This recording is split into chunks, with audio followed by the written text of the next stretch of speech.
Hello everyone, मेरा नाम है शालिनी और आज है डे 33 ऑफ 365 डेज़। और आज बहुत स्पेशल दिन है क्योंकि आज दुनिया का एक और बोझ बढ़ा था, यानी कि आज है मेरा बर्थडे। अब बर्थडे तो खैर हर किसी के लिए स्पेशल होता है, मेरे लिए कुछ ज़्यादा ही स्पेशल होता है क्योंकि मुझे एक्सपेक्टेड है कि आज के दिन मेरे लिए सब कोई खड़ा रहे।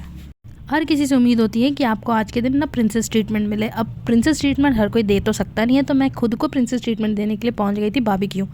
जब मुझे बारबेक्यू नेशन का कॉन्सेप्ट पता चला था तब तो बारबेक्यू नेशन रांची में था भी नहीं।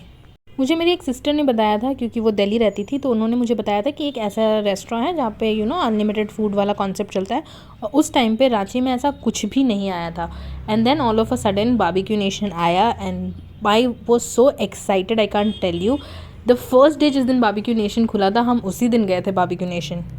एंड जब ये खुलने वाला था तो इन्होंने ना एक ऐड डाला था जिसमें ये था कि आप अपना ईमेल आईडी डालो and if they select you they will give you some kind of reward. जैसे हमने ईमेल आईडी डाला था उसके कुछ दिन बाद हमारे पास एक मेल आया था जिसमें था कि बारबेक्यू नेशन की ओपनिंग नेक्स्ट डे है, पर उसके एक दिन पहले वो सारे जितने भी उसमें सिलेक्टेड लोग थे उनको एक्चुअल में फ्री के आपको बारबेक्यू नेशन का पहला दिन दे रहे थे। And that was the best day of my life. मैं पहली बार फ्री में बारबेक्यू नेशन गई थी, वहाँ पे मैंने खाया था, मैं बहुत एक्साइटेड थी।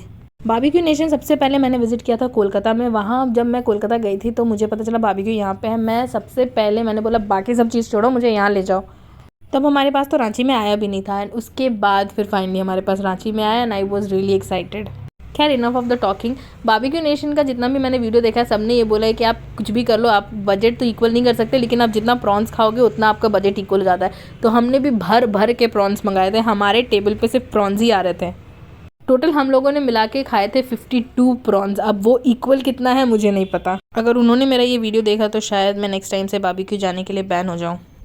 आफ्टर स्टार्टर्स ना मुझे इनके जो मेन कोर्स है वो थोड़े वैसे भी लो लगते हैं, मुझे उतना इनके मेन कोर्स इंट्रूव नहीं करते हैं, इस वजह से मैं कभी कभी अवॉइड करती हूँ। तो स्टार्टर्स के बाद हम डायरेक्टली डेजर्ट पे ही कूद गए।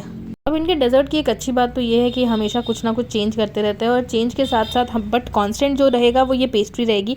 आइदर इनकी चॉकलेट पेस्ट्री होती है या फिर ये रेड वेलवेट पेस्ट्री तो इनकी होती ही होती है। और आज इनके पास न्यू में एक ये कपकेक था। बाकी कोई आपको प्रिंसेस ट्रीटमेंट दे ना दे, आपको ये ज़रूर प्रिंसेस ट्रीटमेंट देते हैं क्योंकि ये जो इनका कॉन्सेप्ट है बर्थडे सेलिब्रेट करने वाला, ये तो सबसे बेस्ट है। एक टाइम के लिए एम्बैरेसिंग थोड़ा लगता है क्योंकि आसपास के जितने भी टेबल है वो सब आप पे फोकस किए हुए विद दिस माइंड कि एक्चुअल में आपका बर्थडे है या फिर आप फ्री केक की वजह से ये कर रहे हो। मेरे दिमाग में तो ऑब्वियसली यही आता है कि मैं जब भी बारबेक्यू जाऊँ कोई ना कोई जिसका भी बर्थडे हो रहा था उसका सच में बर्थडे है या फिर वो फ्री केक के लिए कर रहा है। इतना खाने के बाद हम निकल गए लॉन्ग ड्राइव पे और देखो कितना ब्यूटीफुल सन लग रहा है।